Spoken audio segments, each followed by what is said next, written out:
that work? Yeah. Wait, I need to see my hair. Here, did you want to do this? And action.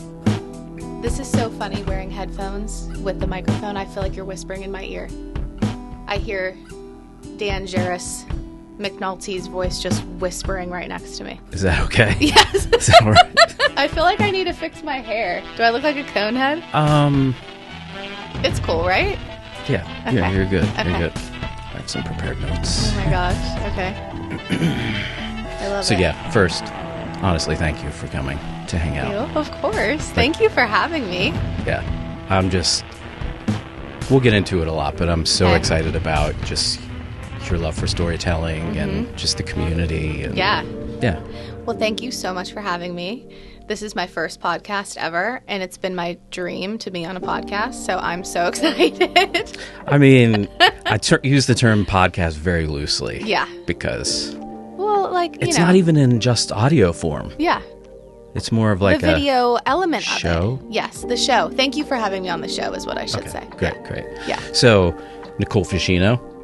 Where should I look? Fuschino. That's me. Am I allowed to use either name? You can use either name. Okay, because people, no offense to Ian, I just feel like a lot of people know you by Nicole Fuschino. Yes.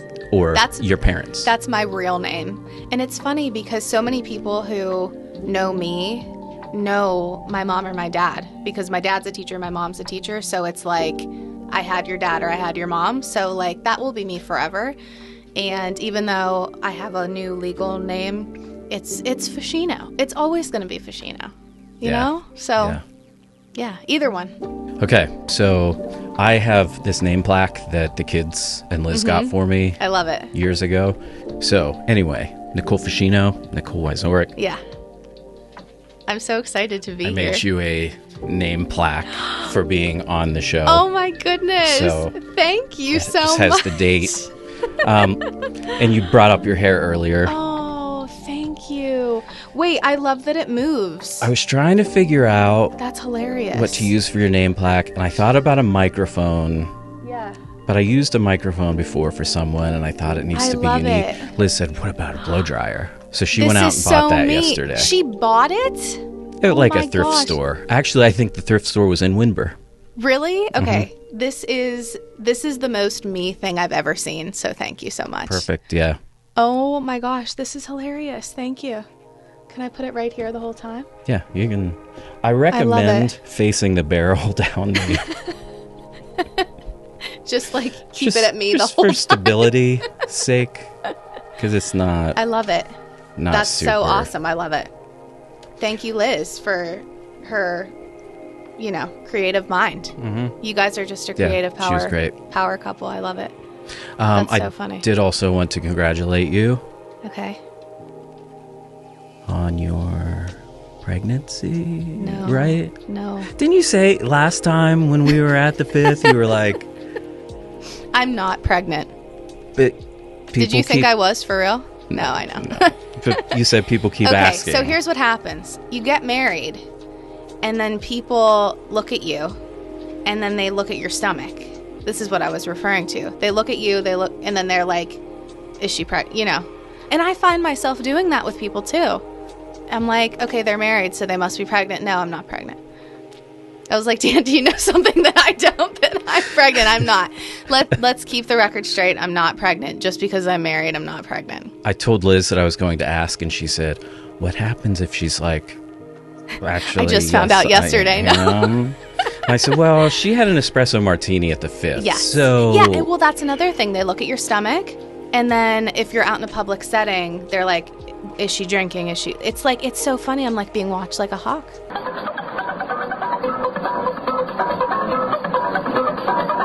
Just to talk about Nicole Fuschino a little bit. Wait, can I say first real quick? Can I say real quick first? I think you are spectacular. I think you are the best in the biz. You are so good at what you do. And I just want everyone to know that ahead of time, how much I think you are wonderful at what you do, and you're so good at it. And yeah, I just want to say that first. So. Well, let me say thank you. But also, I hate praise. But that's why I'm going to start therapy this month to get to the root of that. Yeah. I don't know. I always look at things and think it could be so much better. Like, everyone is their own worst critic. Yeah.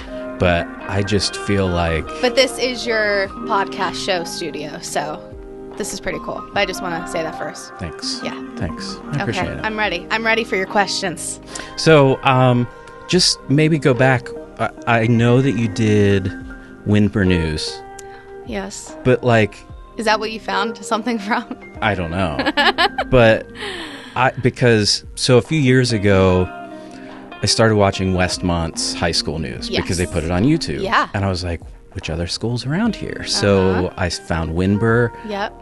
Jake, the weather guy Jake, he graduated a few years ago, but he was my favorite Jake Dreisel. person on there. Yes, he was awesome. Winber News was and is awesome. It was my favorite.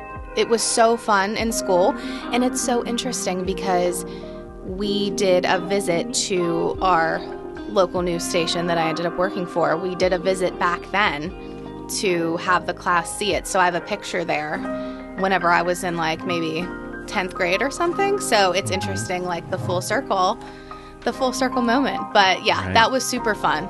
And I feel like I should have taken that class more seriously than I did because it was such a good learning experience. But I really just like had fun and did segments like where you go into a classroom and have a camera and be like, I need 3 students to dance, and then I'd like edit it together. Like that was kind of the extent of it for me. I could have taken it more seriously, but I was like, let's just do some dance clips. So I feel like that was the extent of my tenure at Winber News. I probably could have done more. Well, why did you decide to go that direction?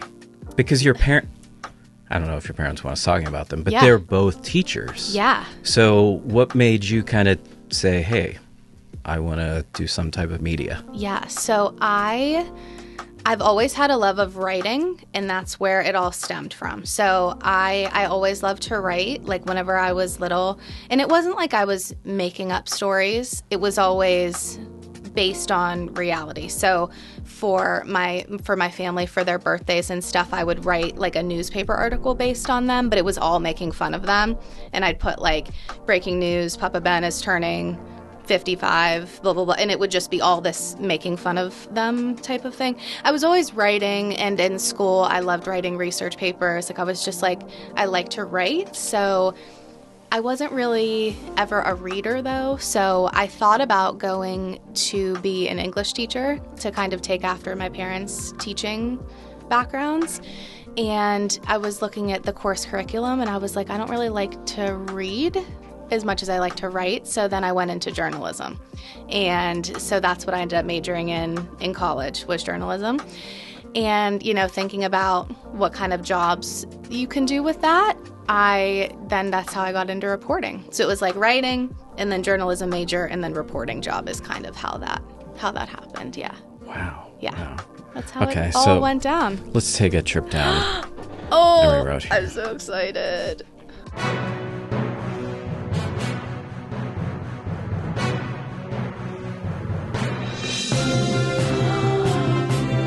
Oh, your day starts now. Oh my gosh, you really went far back. What for are the this. themes for Homecoming Spirit Week? 2014? Monday is Pajama You can thank Day. Bailey. Tuesday is Fitness Day. Wednesday is Camo Day. Thursday is Dress Your Best Day. And Friday is Blue Light Day. Okay, thank you, Steph. Thanks, Free. So Tabitha and Eric, what did you do with your extra hour of sleep? Well, you see, Nicole, I made waffles with strawberries and whipped cream on top, and then I ate them. Okay. Eric, what did you do? Well, They say, what does the shark say? And they go, long nightmarish dream about Tabitha. I remember it. I made pancakes. What or the Strawberry fox say? Pancakes. All the single ladies, now put your hands up in the club.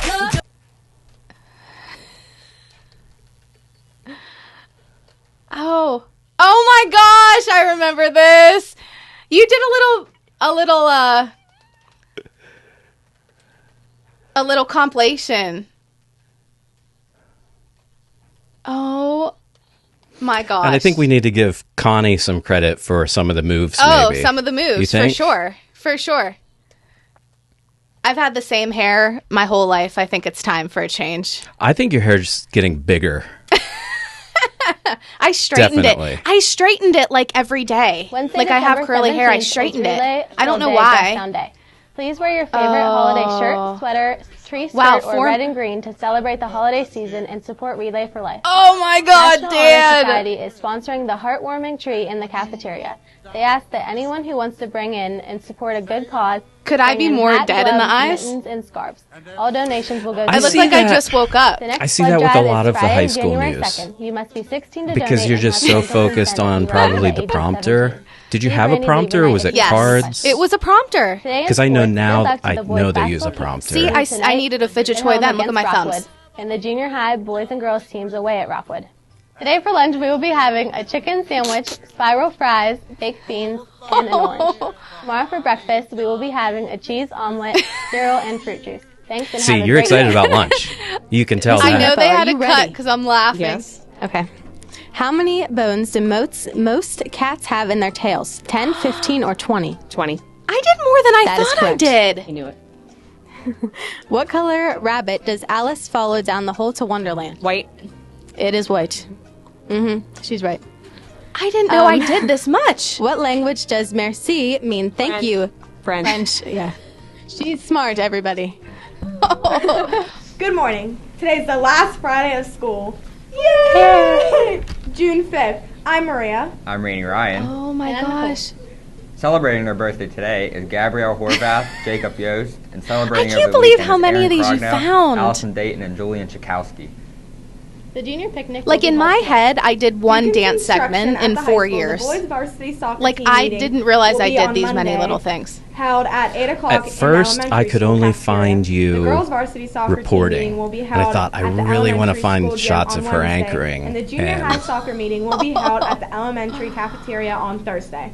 So Bailey helped Today for you lunch, find. we'll be having She was beef probably like, here's the ravioli, years, green like her beans, time applesauce, frame. I just peaches, and texted her and said, Monday I'm for working on a breakfast, top we will secret be having project. cereal, milk, and fruit juice. Which years would Nicole Thanks, have and had have in a her great birthday? I weekend. saw that it's 4 minutes and 31 If you're planning seconds. on That's a attending lot. Mini Yeah, I Con definitely on should have cut February it down 19th more. and No. In 20th, retrospect. make sure that you get your registration packets either today or tomorrow at lunch or in Mr. Quadribaric's room because Christmas time is coming up and I that is remember the that best shirt. time to get some fundraising My mom done made for me your wear a $50 cami goal. You underneath can ask it 'cause your she thought it family was for too $5 low or cut, $10 as if and I your goal even- can get caught up pretty quickly. As if it needed to be there. Good job, Mrs. Fuschino. Yeah. I support it. Wow. You couldn't have looked at the camera the whole rest of the time, Nicole? Wow. That's the best thing I've seen all year. That's the best thing I've seen all in the last 5 years. That was amazing. So what were you thinking, like, That's awesome. back at that, during that time? You know what's so funny is I was telling you, like, all this stuff about loving, like, writing and reporting and journalism and stuff. That was, like, not even part of the decision. That was just, like, fun. Like, I don't think I realized that that's what I would be doing. I think that was just so fun Yeah. that it didn't even occur to me that that was, like, what I would be doing if I went into journalism. Like, that was its own category in my brain. Yeah. Yeah. That was its own part of my head. You know, I think I just realized it's kind of similar for both of us. Like, you did that in high school, really enjoyed what you did, Yeah. and never really thought this could be No. a career. No. Like, they have programs like that Yeah. kind of like show you, hey, this can be a career, but you're Right. just so busy having fun. When I was in high school, I did so much with video, but it was a very, you go to college, you get a job, Yeah. like, This no is one just a ever fun said, thing. hey, you could make money doing Yeah. this. Would I be where I am today if I did pursue it earlier? Maybe not, but Yeah. No, I Yeah. completely understand because I always like to write, but even in that, in Wimber News, I wasn't really writing anything. I was just like having fun. But yeah, that was definitely its own entity. Like, wasn't thinking about going into a career because I loved what I did in Wimber News. Like, it was just, that was its own thing where I'm looking back at it now being like, oh yeah, that did actually really correlate. yeah. But yeah, that's wild. So, crazy. okay, so then at what point while you were doing Windburn News or through high school did you think, I want to take this to, I want to like extend my Yeah. knowledge Yeah. and go to school to pursue this? So I went to UPJ at first, and I majored in communications and journalism. So I majored in that, and I still didn't know. Like, I was just kind of taking the classes and gen eds. Like, I still wasn't really sure what I wanted to do. But how working for the TV station came to be was, I don't know if you remember Jillian Hartman. Yes. Yes. So I worked at my family's pizza shop, D'Eric's Pizza in Wimber. I worked there like all through high school, all through college, and I was waiting on Jillian one day. I don't think I've ever told you this before. So I was waiting on her, and she was like, what are you going to school for? And I was like, I'm going for journalism, but I don't really know what I wanted. I still at that point didn't think about being on TV. Like, that wasn't a thing that I was thinking about.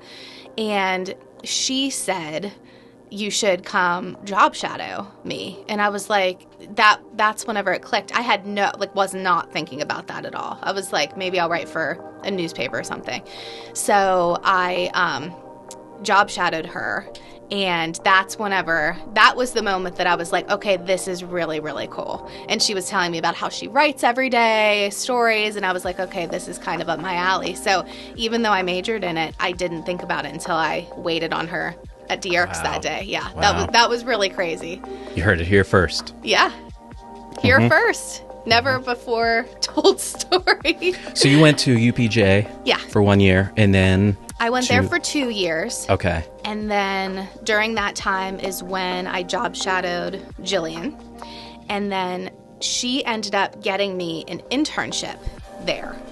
And I did that, and without even still knowing if I wanted to go into that or not. So I did an internship there for a spring semester, and I liked it. So then I transferred to Point Park in Pittsburgh. Did you only intern at once?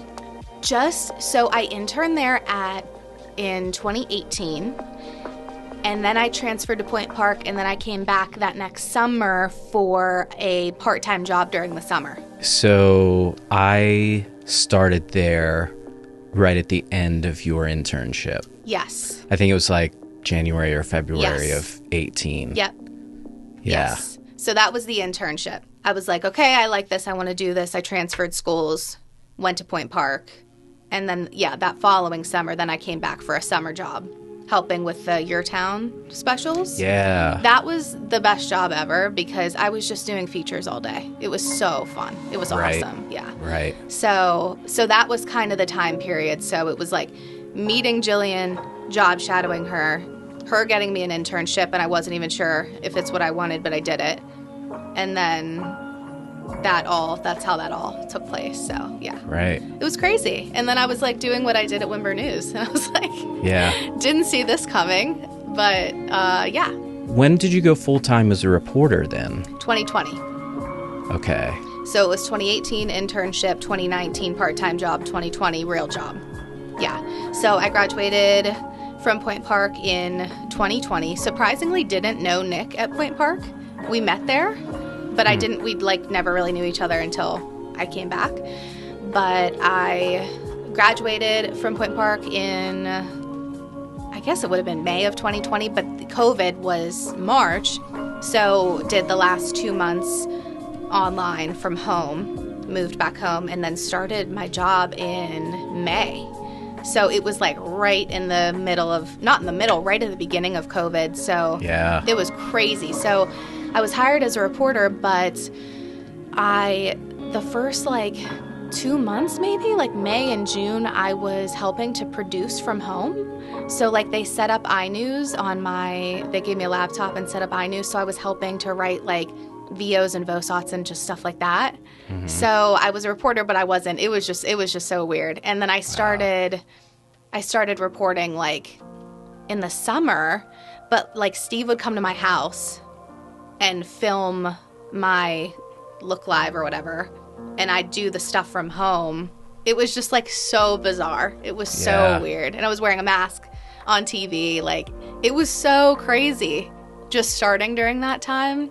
Were you there during that time? No. Okay. I left because I knew the pandemic was coming, Yeah. and I knew the hack was coming. Yes. So I Oh, left yes. during all of that, and then Yeah. I came back after it was all cleared up. Yes. When was that? When was the hack? I can't remember. I want to say 21. Yes. Maybe. Okay. Yeah, that was crazy. It was definitely a crazy time there. Yeah. During, No, thanks. 2020, 2021. Yeah. I really lucked out. Yeah, it was crazy. I was like a health reporter, basically. It was wild. I mean, it was crazy because I always had a story. Like, whether it was something that I pitched or they needed me to do, like, there was always a story that needed reported on. So there was never a shortage of news. So yeah, it was crazy time.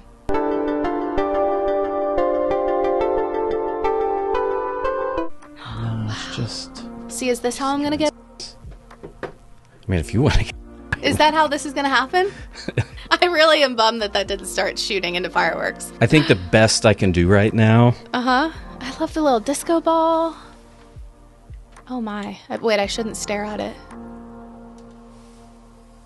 I think that's the best I can do with special effects right now. I love it. That's really cool. Look, with this, I feel like I'm at a nightclub. It's Why don't you trippy. have more parties? I do, you just don't come. Well, can you have more? I do. You're just never coming to my parties. You are more of a hermit than I am. I am a hermit. I'm more of a hermit now than I used to be, I would say. Yeah. That's so funny. I have never been to a party down here. I'm kind of bummed. Astronauts report it feels good. T-minus 5 seconds. 4, 3, 2, 1. Let's go back a little bit because I kind of sidetracked myself talking about kind of the coronavirus pandemic. News. Yeah, like where you made it with news. You interned for the Today Show. I did. During that time. Yes. How? I don't even think know. we've really talked about that a whole lot, Yeah. other than some of the small things. But how did that come about, and what did you learn from it? So how did it happen? To this day, I don't know.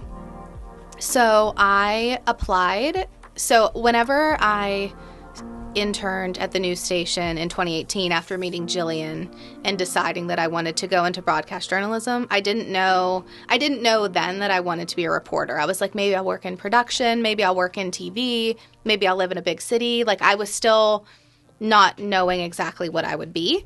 So that semester, I started applying for internships at like Seth Meyers, Jimmy Fallon, SNL, Today Show, Nightly News. I started applying for those.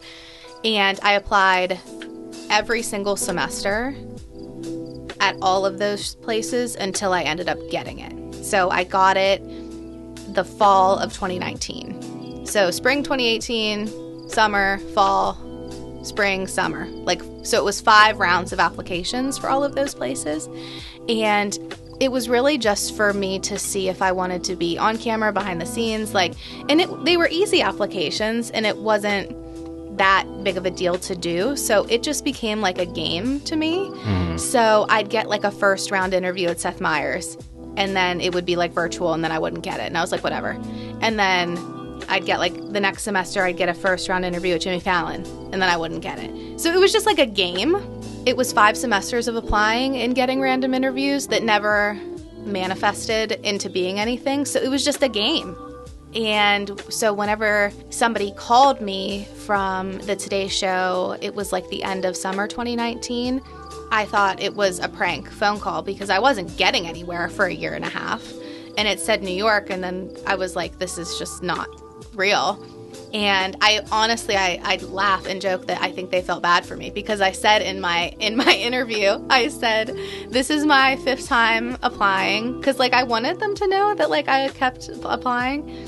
And I think I said, like, yeah, this is my 5th application, and I really think that they felt bad for me. So they said, do you want to intern? And I was like, okay. So there were 7 of us, and throughout all of those applications, I didn't tell my family that I was applying because there was no use of getting them worked up, because I was like, it's not going to happen. That would be so hard, though, because you would be so for the most part optimistic. Like, you're clicking that, you're like, okay, this is going to be the time. Yes. It would be so hard to hold that inside, I feel. I feel like the first round of interviews I might have said, But then after I just kept doing, I was basically resubmitting my application. Like, it wasn't the same hard. thing? Yeah, Okay. pretty much.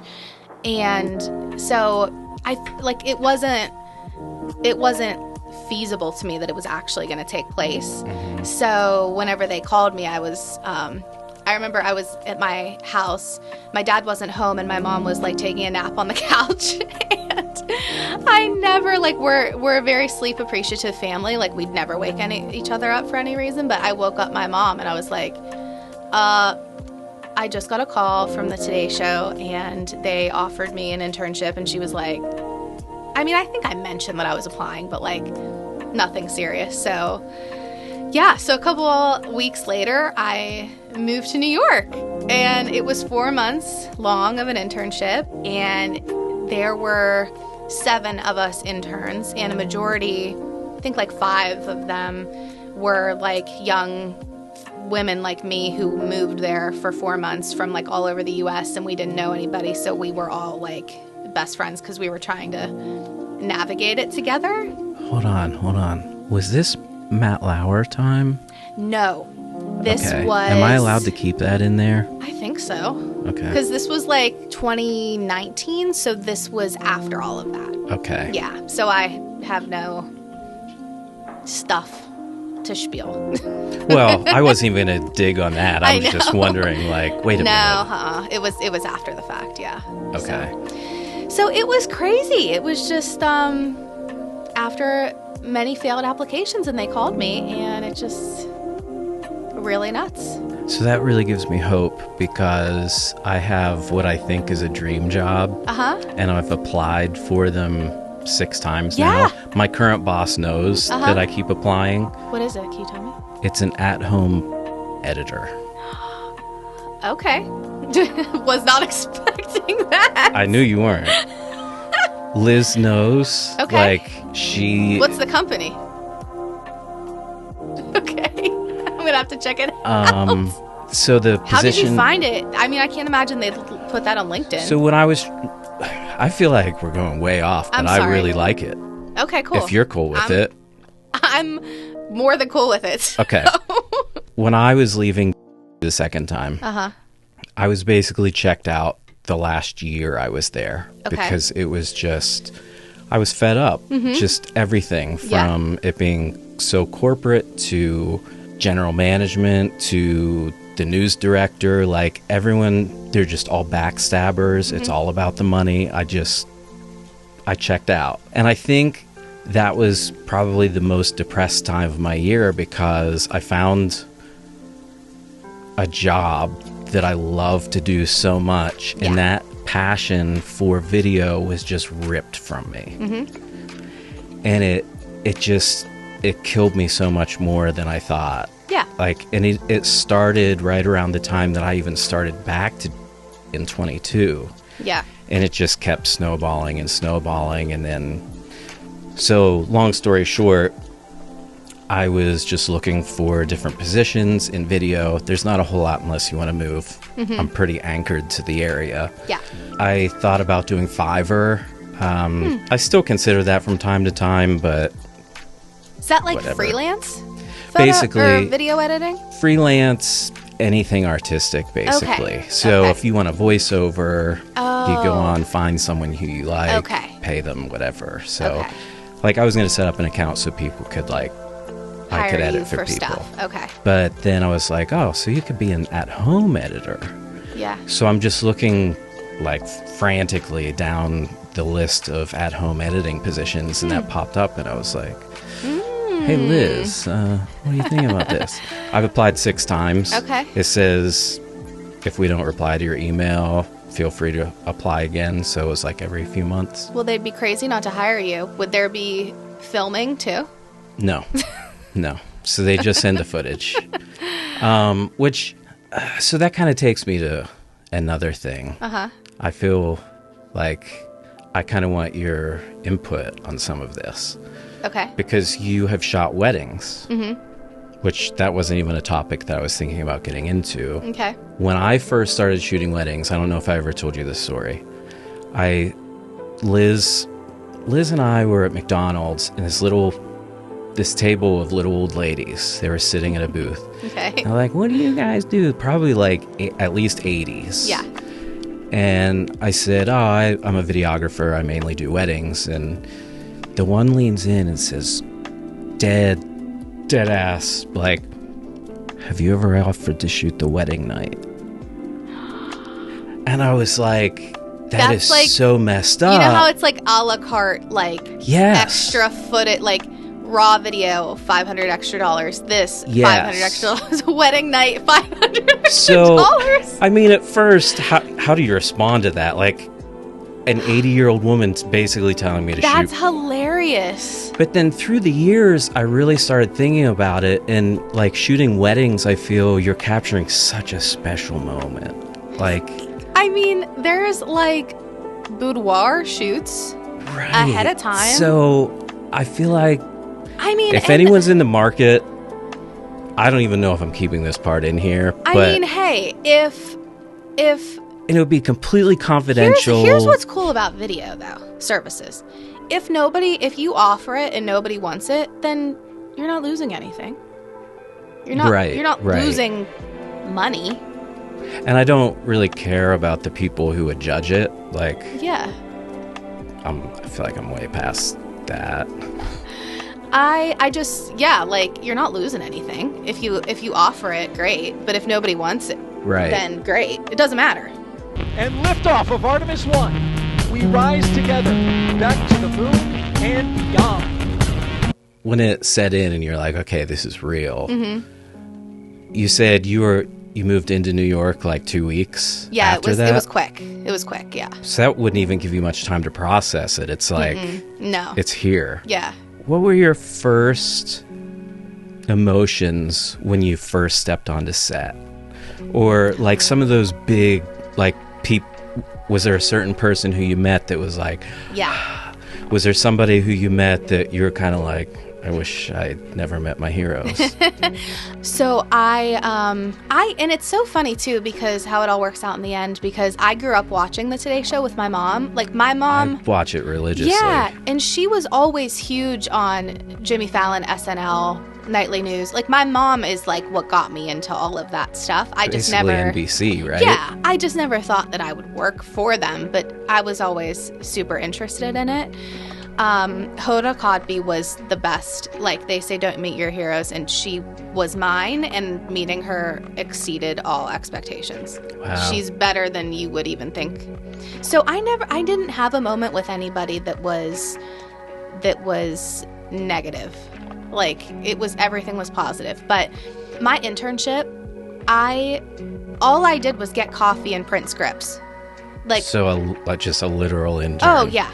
Wow. So I always say, I'm not going to say I work there and like wrote stories. Like, no, I got coffee. But you still were able to see. Yeah. Oh yeah. And I'm not complaining that would be about. So awesome. Yeah, I'm not experience. complaining. I didn't want any more power. I wanted to just get coffee, because if I was given any task above that, I would have probably been too scared. Yeah.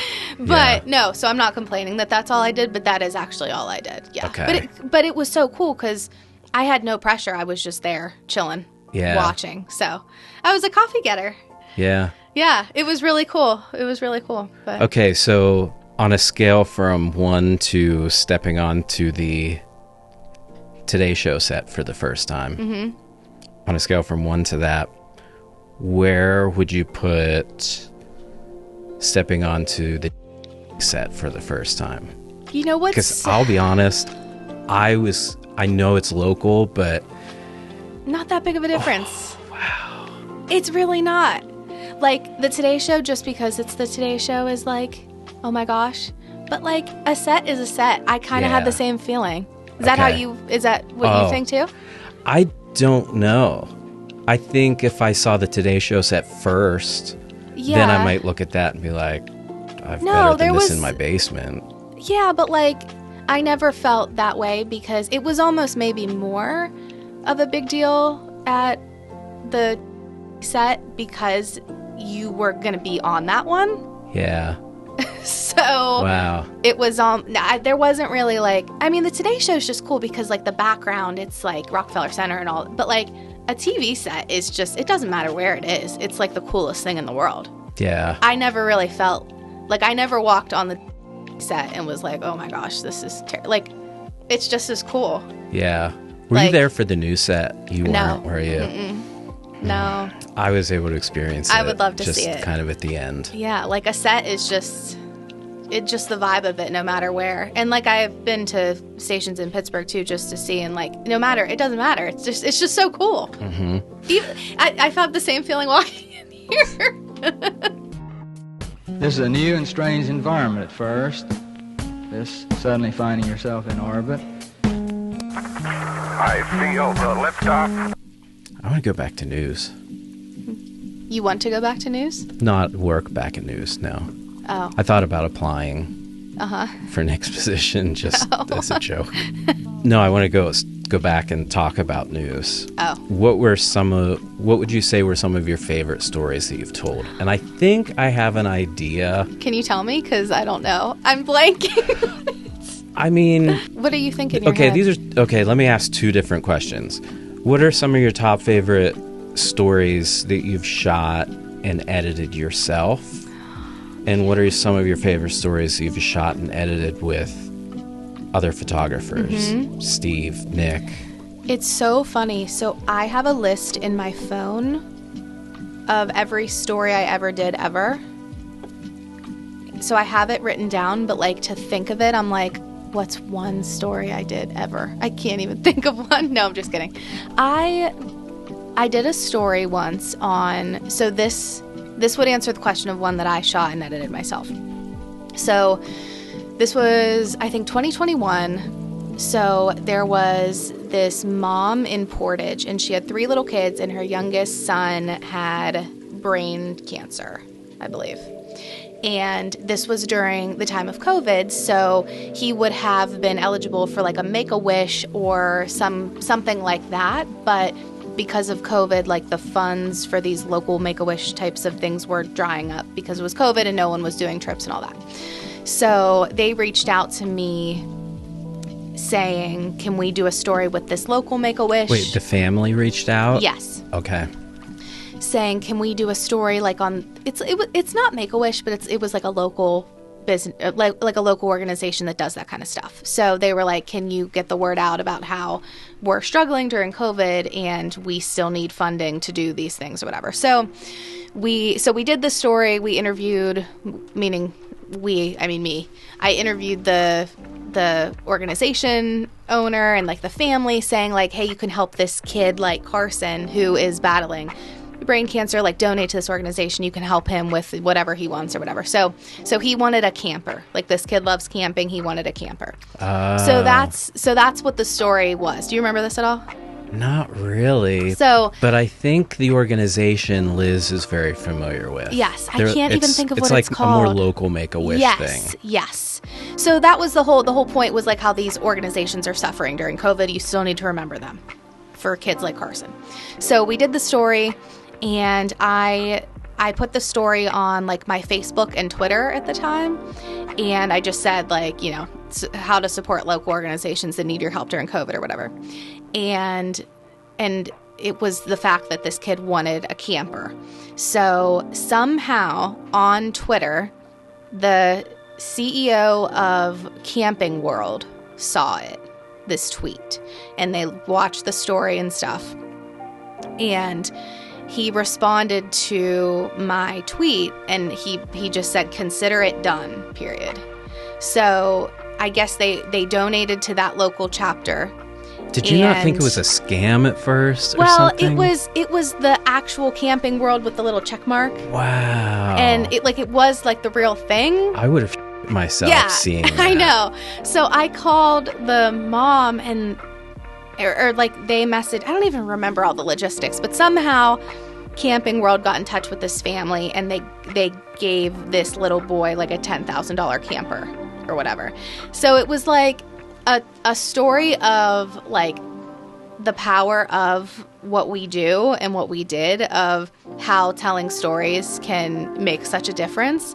So it's because of the story. It's because of the TV station, then the social media channel that this guy saw it. And so then we did a follow-up story a couple months later whenever the camper came.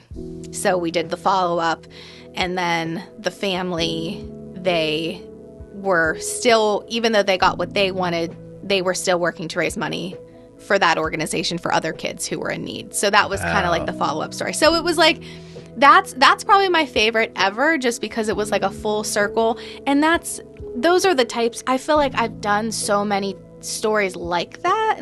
Yeah. Like, not that came together that full circle in the end, but so many types of stories where it's like, okay, this woman needs a liver transplant, and, you know, we're going to raise awareness about the importance of organ donation, and then somebody volunteers, and then this person has the organ. Just like how the stories that people were watching, it actually ended up making a difference in their lives. Mm-hmm. So that Carson story, that little boy, and I still am friends with the mom on Facebook, and she posts, and I'm like that's so sweet. And I think that is the, for lack of better words, like the climax. Yeah, that's like why you do what you do. Yes, yeah. Exactly. And it's funny because like that's why I ended up getting out of it, because those were the types of stories that I wanted to do. And those are the types of stories that are kind of like B block stories, or save for a rainy day, or if it never airs, it's not an issue. So that's kind of what made me want to get out of it, because those stories ended up being the reason why I wanted to be in the business. But it's kind of just the if it bleeds, it leads mentality.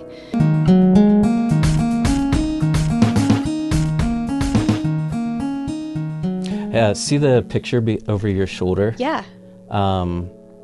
Yes, that right there. That is a drone shot from when Nick and I went out and shot. That's awesome. I can't remember if he was pilot at that point. Mm-hmm. I was VO. Yeah. And then his mom took the picture and had it printed on that metal for me for my birthday. Oh, it's on metal. That's cool. Yeah. I love that. That's so sweet. There's so many good memories. Good memories. Oh my gosh. Like the coolest stuff. Mm-hmm. Like the stuff that you got to, and like for you and I too, it's like, I mean, I know you grew up in Altoona, right? Mm-hmm. Being here and living here, it's like you see things and meet people that you would never see or meet in your daily life. Right. You know, it was really cool. And I think, I don't know population wise, but I feel it's definitely smaller than Altoona. Yeah, I think it's just, I feel more spread out, segmented into boroughs and townships. And I felt like in Altoona, the people here in Johnstown are closer than our families ever were to us. Yeah. Even when we lived in Altoona. Yeah.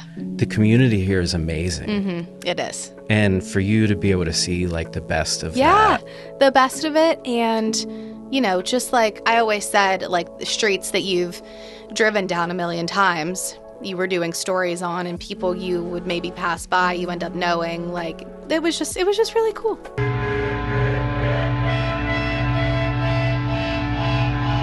Tell me your thoughts on, this is something Nick and I we've talked about a good bit. Mm-hmm. Like, I feel that the same reason you love it is also sometimes you just feel like you're there to exploit people at their lowest point in their lives. Mm-hmm. Yeah. So what is... Yeah, I've thought a lot about that. Yes. So that's a super good point. So for me, like let's say somebody loses their house in a fire. I would not be excited to cover the breaking news of that story. Like the who, what, when, where, why. Here it is behind me in flames. Like that is not interesting to me at all. Mm-hmm. What is interesting is like maybe 4 months later when the community has a GoFundMe and they raised $30,000 and they're buying this family. Like that's the story that I'm interested in telling. So those are the types of stories that I would fight to tell, because that's like the matters.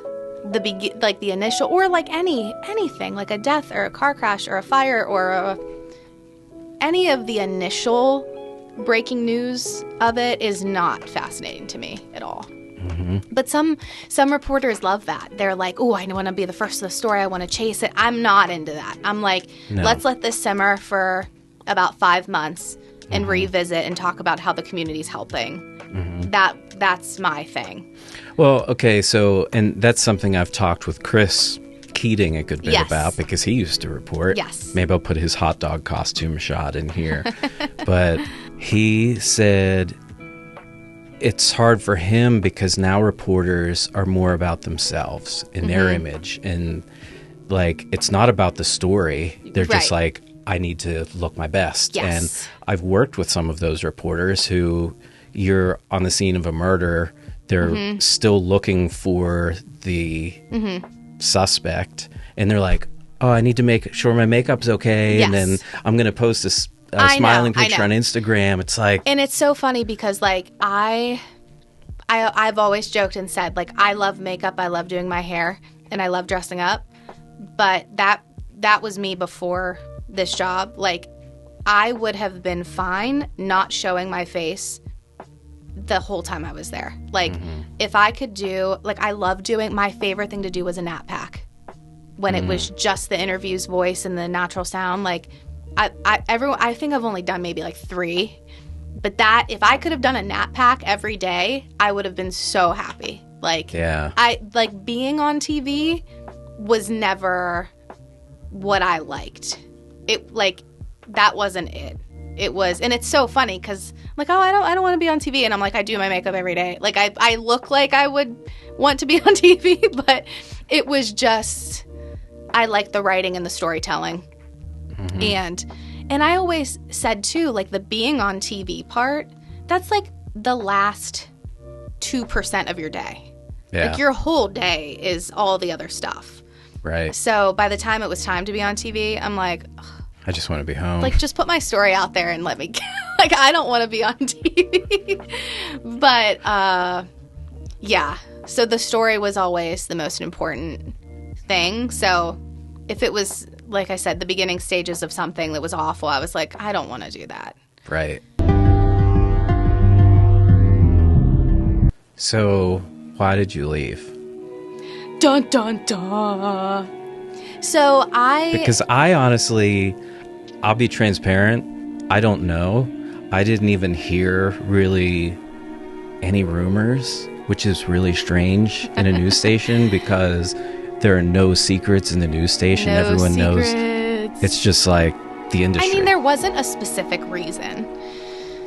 It was a lot of what I told you about, with a difference in what types of stories are valued, you know, and people kind of always thought of me as like feature, human interest, happy stories. Like, let's do fluff. Let's not talk about bad things. But that wasn't necessarily it. Right. Like, I'm fine with talking about something negative or bad if it's more of like an in-depth investigation or something that matters. Yeah. So it's not that I just wanted to do things that were happy. It's just I wanted to do things that were in depth. And I mean, with the hopes of making a difference. Yeah. Because you said was kind of... Yes. Like, here's how the community's coming together. Here's how this person's helping this person. Here's how you can help this organization, you know. Yeah. So, so those were my values, and those were the types of stories that I fought for.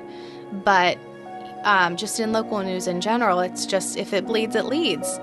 And it's kind of more about the surface level, topical, just in general, the who, what, when, where, why, and that's it. Whereas I wanted to be more in depth about it. Right. But there's not really time for that. I mean, there is, but how many we have to fit a bunch of stories in. Right. I would love to take up 8 minutes and do a long, in-depth piece, but that's just not really right. Like, I wanted to, like, basically do a short documentary every day, but So that was the main thing.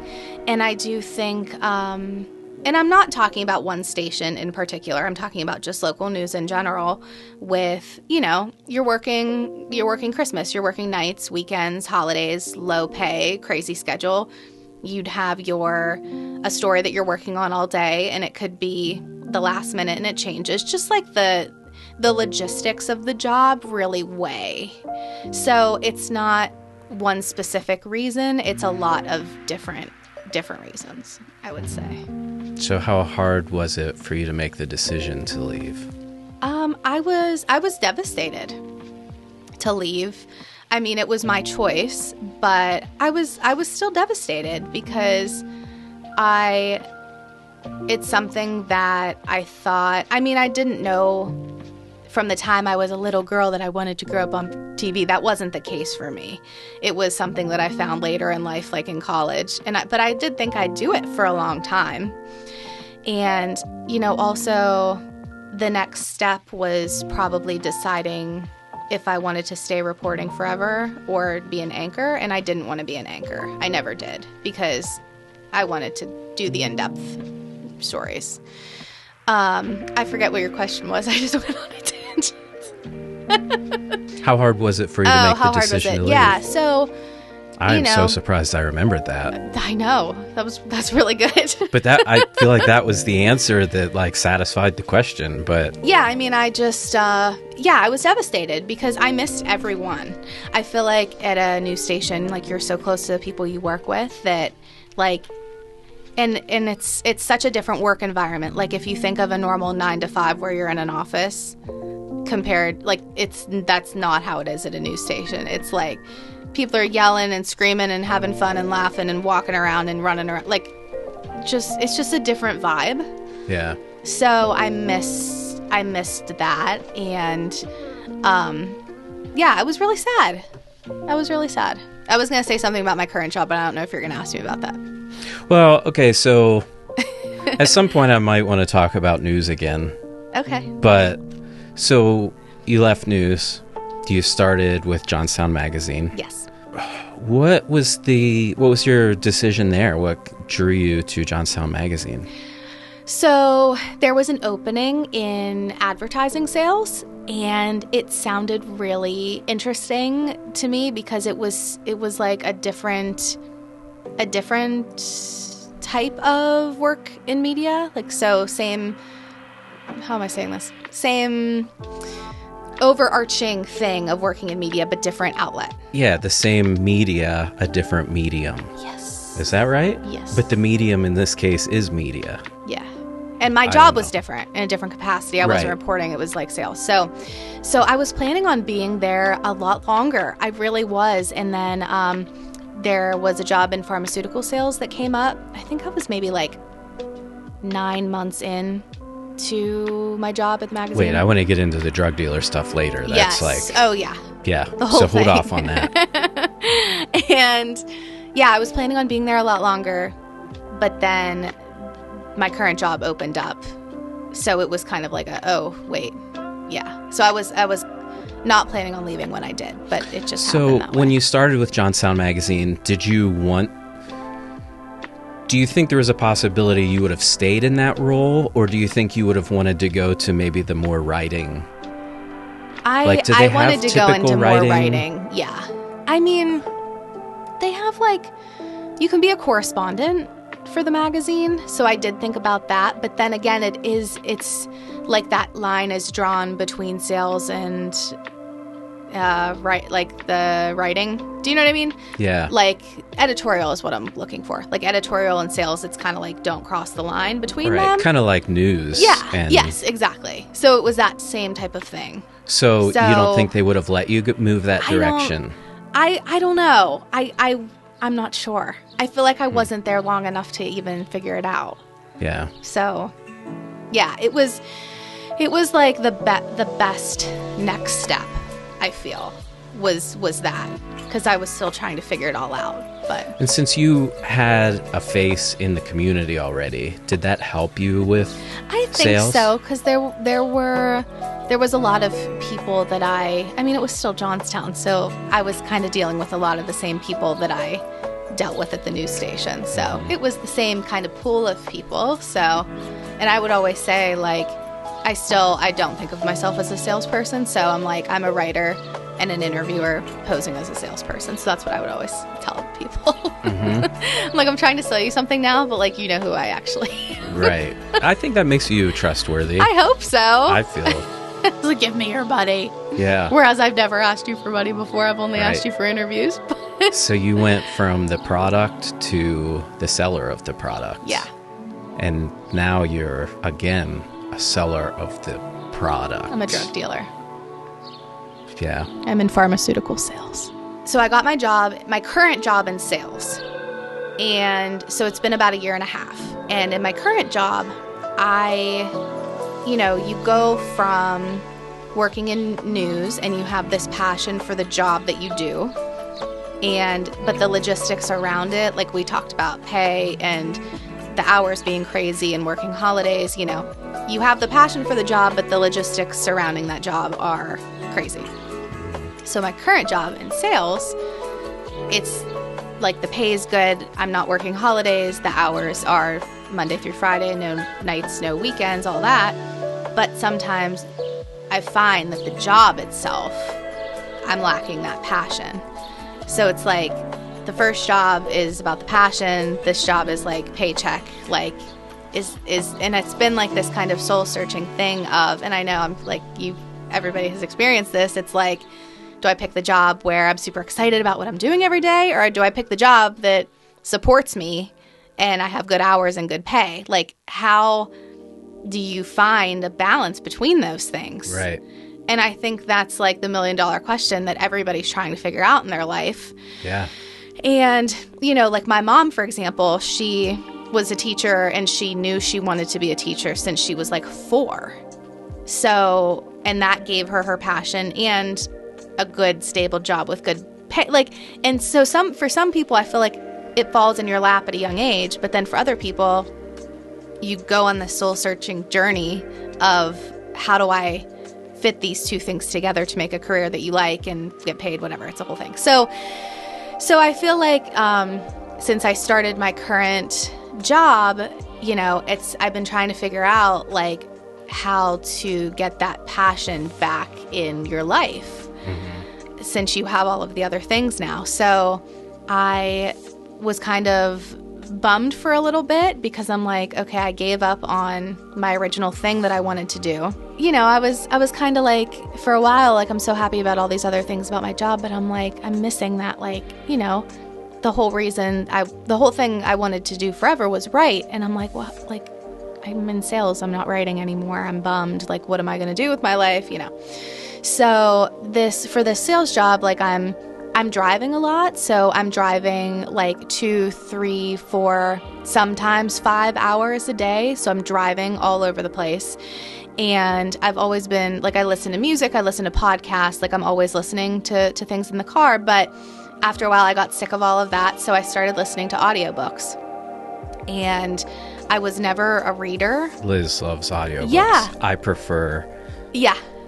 And it's funny. So for me, like, I was never a reader because I can't sit still. Hence, that's Liz. Yeah. Fidgeting with my Rubik's I usually have Cube. silly putty. Yeah. Like, I can't just sit down and read a book. Like, I physically can't do it. So I was never a reader. And so from my sales job, I was exposed to audiobooks from driving. I'll start an audiobook on a Monday and finish it on a Friday because I'm driving that much. So I started listening to these audiobooks, and then I started listening to podcasts where they interview the author, kind of talking about like their story to becoming an author and their love of writing and all this stuff. And then so that's kind of quenching your thirst for. Yes. Wow. So it just kind of hit me one day because I never read a book since high school, and in high school I never really read books either. So I got exposed to books, and I was like, why haven't I been doing this the whole time? Like, I could. Do you even know how to read? No. Wow. And I still say, I'm like, I finished a book, and it's like, no, I didn't. I listened to it. I listened to 14 hours of it. I didn't really read. Yeah. When Liz was commuting a lot, it was all audiobooks. Audiobooks, yeah. I feel like when I commuted before, it was all music or like AM radio. Yeah. Because there's something about like the old school style talk radio Right. that I feel like is now hip in Yeah. podcasts, Yes. but I just really enjoy listening to I know, me too. just the banter. And like I never would have thought to get into an audiobook if I'm only commuting like 30 minutes a day. Right. Like I wouldn't have ever got into it. No. So there came a time listening to audiobooks where I was like, maybe I could like write a book, because I never thought about that. Like I love to write, but I never thought about writing a book because I didn't read them. So I started listening to audiobooks, like not just for the enjoyment anymore, but I started listening to them to like pay attention to like how the sentences were formed and how the chapters were formed. So I was starting to like learn how to write a book by listening to audiobooks in the car. So then after work now, I just started like trying to write a book, and then it happened. So I'm still in the process of it, but it's like a full circle moment where I feel like this is now like my new thing that I want to do. And if I wouldn't have left my reporting job, I wouldn't have gotten this sales job, and I wouldn't have been driving for 5 hours a day, and I would have never turned on the first audiobook. So I would have never written. So it's kind of like it all came back. I love hearing this. Yeah. I'm not saying I'm leaving my current job, but for years I used to tell my kids, find what you're passionate about, what you love to do, and Yeah. find a way to make money doing that. Yeah. I was such a firm believer in that for so long. Now that I'm doing what I love for a job, I don't want to say I don't love it, but I don't want to come home and work on a passion project because I'm doing that kind of all day. Right. So that's one of the reasons it was hard to start this back up. Yeah. But I just needed the therapy. Yes. Like, And it's hard, like when I go home, now I'm on like a writing schedule because it's the thing that I love, but after working all day, I don't really want to do it. But I know that I love it because it is like my therapy. So it's almost like you have to force yourself sometimes. right. Even though it's what you love to do. Yeah, so now I feel that you kind of have a job that is separate from that. So you're realizing that you still need that to fill that void. Yes. So that's awesome. yeah. So I started writing. So it's been like about a year. And so, yeah, but that's been like my new thing now. And it's definitely filled a void because it gives me that passion that I had working in news. But like my current sales job gives me all the stability and all that stuff. But this has been like fun, and I don't have to answer to anybody. I can write whatever I want. It's been really fun. So I'm gonna self-publish on Amazon at some point in the next couple months. Will you go into it at all? Yeah. Is it fiction? Yes. It is fiction. Are there hints of non-fiction in it? So it's... Any parallels to maybe real life? For sure. So it is fiction. And so it is a young woman that is the main character, and the whole story takes place of her working at a local news station. So it's so funny because it is fiction, and everyone will probably be like, oh my gosh, like she's just writing about herself. But it truly did take on a world of its own. Like it's so funny how like I had one idea and then it just kind of like does its own thing. It's very weird in that way. But like I'd like to say that it's loosely based on my life working in news. But a lot of it is dramatized. Is that the word? Yeah. Dramatized. It really is. Embellished. So like a lot of the things that happen in the book did not happen to me. They happened to other people that I know. And a lot of the things, maybe if it did happen to me in some way, I did make it more dramatic than it really was. And like there are people in the book that I'm afraid people are going to read it and be like, oh my God, is that supposed to be me? But like, it's so funny because it's not. Like, I always say there's a character that's loosely based on Nick, but it's not Nick. Like, it's still all these other qualities from all these other people. And like it's so funny because all of the characters, like, they're made up. So a lot of it is inspired by real things, but it really is its own thing. But it has been very therapeutic. And I really feel like I said, it's where it's exaggerated in a lot of aspects. Like, it's really, it's entertaining, I feel, because like there's a romance thread throughout that didn't happen in real life. Like, the main character, she falls in love with this attorney that she interviews all the time. Like, it didn't happen. Oh, she just fell in love with the doctor. Oh. Yeah, right. Like, okay, no like parallels. It didn't happen. Yeah.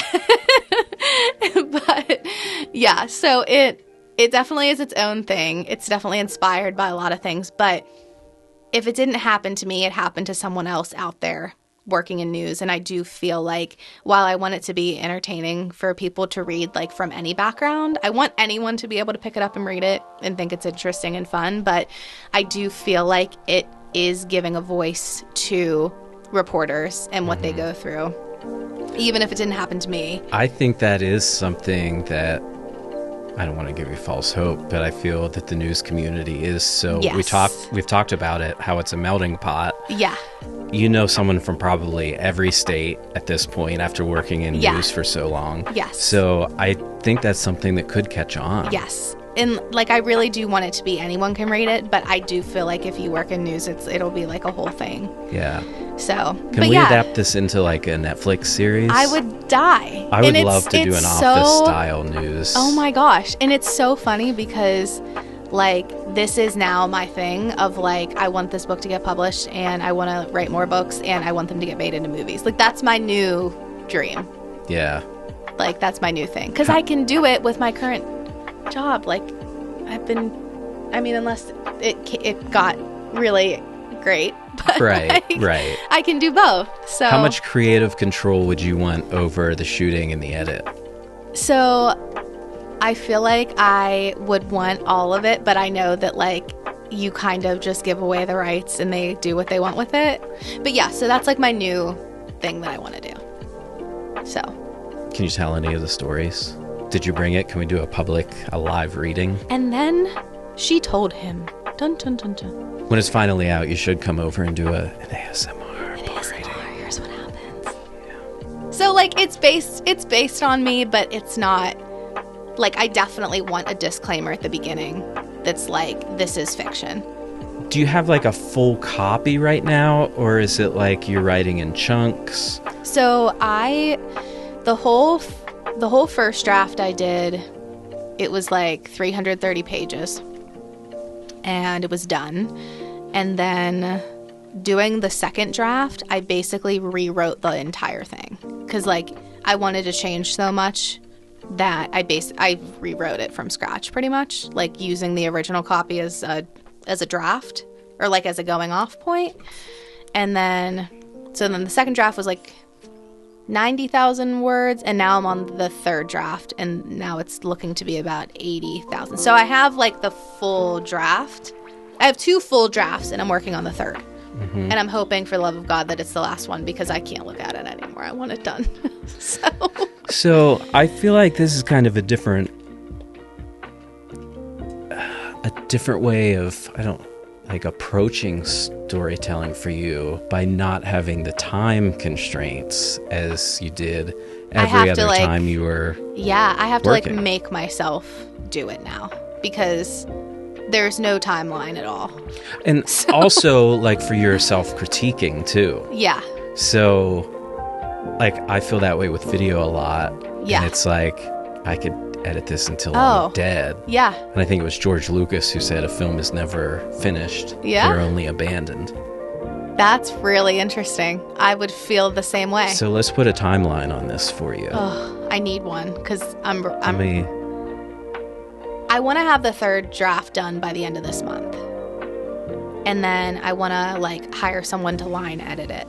So if you knew me, you'd probably be like, wow, this is crazy. But if you don't know me, it's just, I don't know. So I don't want people to think that that the things actually happened. Because if they didn't happen to me, they happened to someone else. Right. What is like a hopeful estimate and maybe an unfortunate realistic estimate? So I want the third draft to be done at the end of this month, and then I feel like I would give it to an editor after that. So I don't know how long they would take. I want it to be out by summer. Okay, then let me say this. Because I can't handle it in my head any longer than that. Maybe I'll hold this podcast as ransom and say I'm not doing anything with it until you tell me you have it to an editor. So that's Maybe my that's my deadline. Yeah. You could do that. That's fine. And I was honestly hoping to have this edited by the end of the week. I'm not going to have it done by the end of the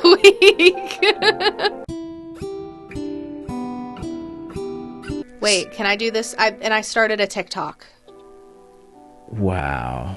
And it's really embarrassing. I won't let myself download TikTok. Good. Can we do this for the TikToks? Hold on. Let me tell you my reasoning. Okay. It's addicting.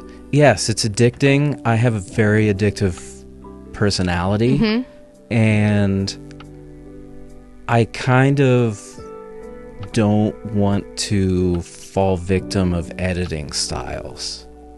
I don't want to be influenced. If I do something, I don't know. I just feel like I would see something and be like, okay, I'm going to do that. And then it's just nothing new. Yeah. So I think that's great. I don't go on it. I don't let myself go on it a lot because it's so weird how this attention span thing, like if I go on TikTok and then I go on Instagram like doesn't satisfy the craving. Like I need to remain on TikTok. That's why I use Instagram so much more. Yeah, it's slower. I'll admit this. I've told a few people. I went on Facebook. I dropped Facebook and Instagram for like 3 years. Mm-hmm. And there was withdrawal for a while, but I got to the point where I just did not care. Yeah. But then being in the field that I'm in, I thought I need to kind of keep up with it. So I got Facebook and Instagram back, but I hid every one of my friends. Okay. From the timelines. Mm-hmm. And it felt weird to do. So what are you seeing? Memes. Okay. Some reels. Yeah. Like, for me, it's hard because I'll see some people... This is going in a weird direction right now. I'll see some people who I love to see in person, like... Yeah. Let's hang out and chill. But then... You see their posts and you're like, I don't want to talk to you ever again.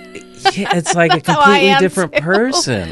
Oh, yeah. So this has really helped me separate behind the scenes judgment, I guess. Yeah. And it's not to say that I feel like I'm better than you because you believe this or this. It's just like, I just don't want things shoved down my throat. Yeah, I feel like Facebook is the worst for that. Mm-hmm. Yeah, for sure. I have no idea where. Oh, you were going to make a TikTok. Oh, yeah. But I'm really bad though because like, I don't really know what to do on my TikTok, but I'm on the ADHDan Podcast right now, and that's really all I know what to say.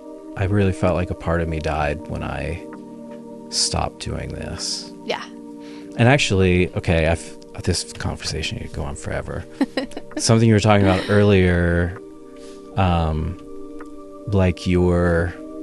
like you can work for the news and make pennies, even though you're passionate about it, or you can go make like a lot more money, but you might not enjoy what you're doing.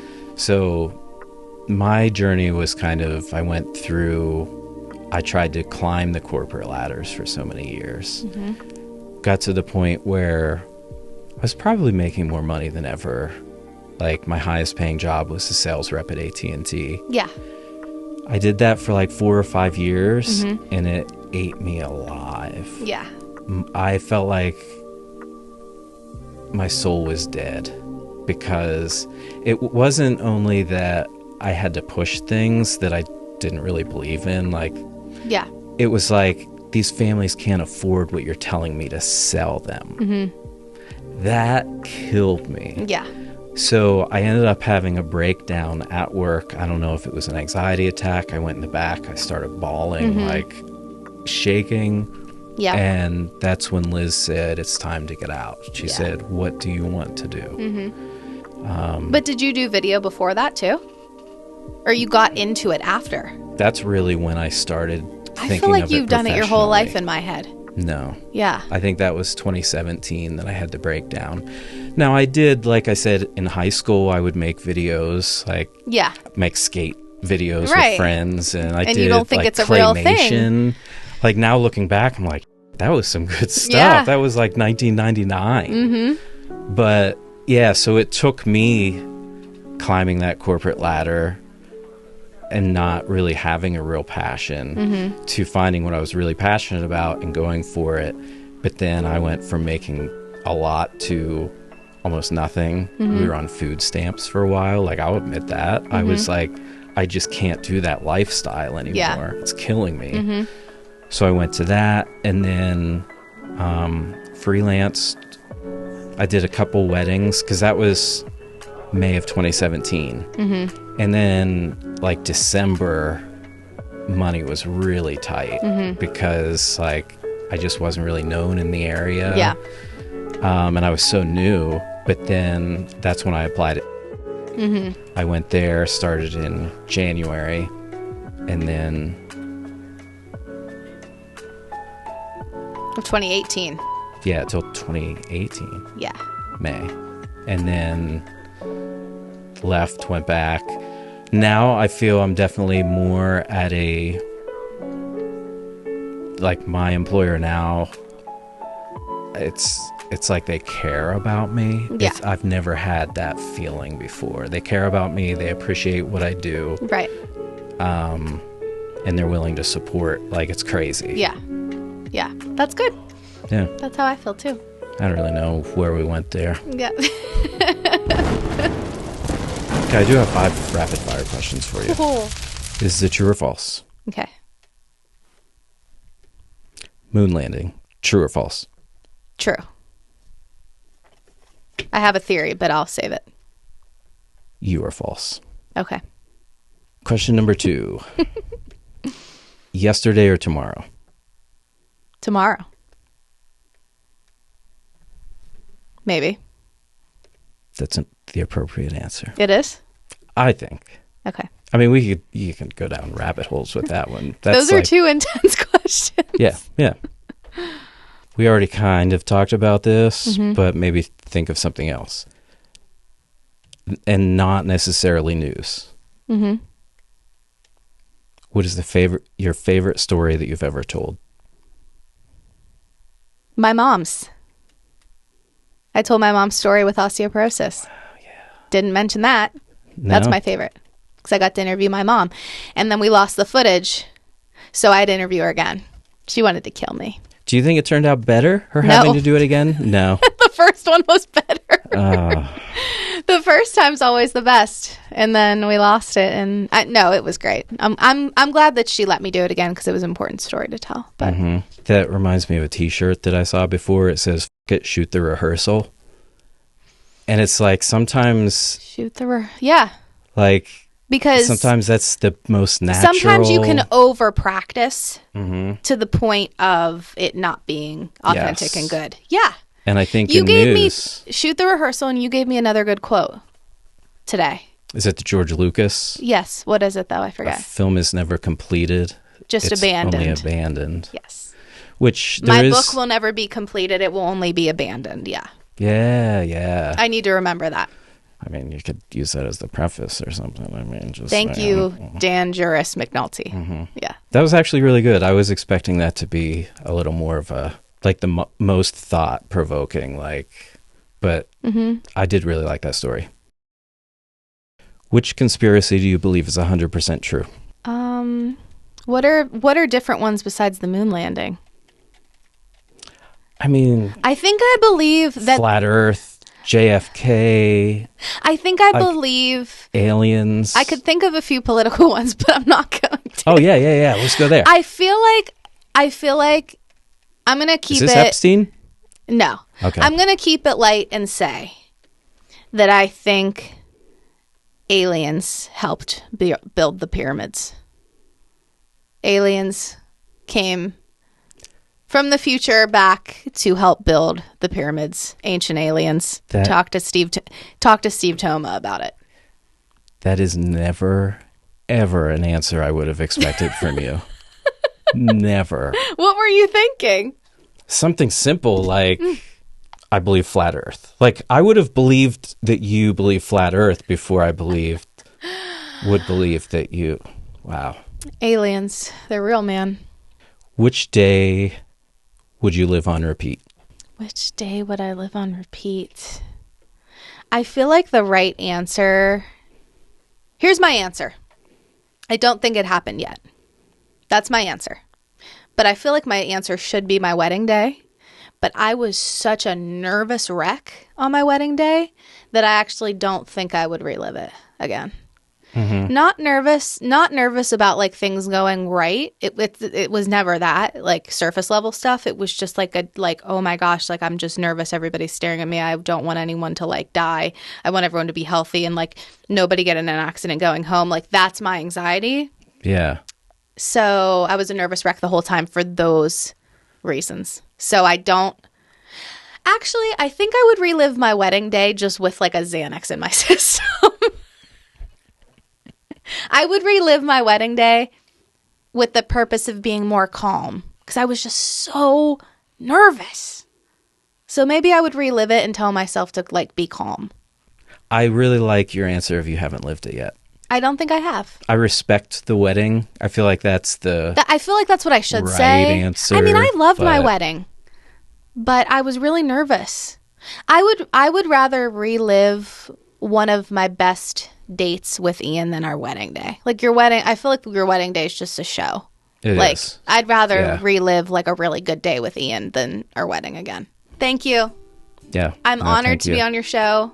This is so fun. I could talk about myself all day long. It's good.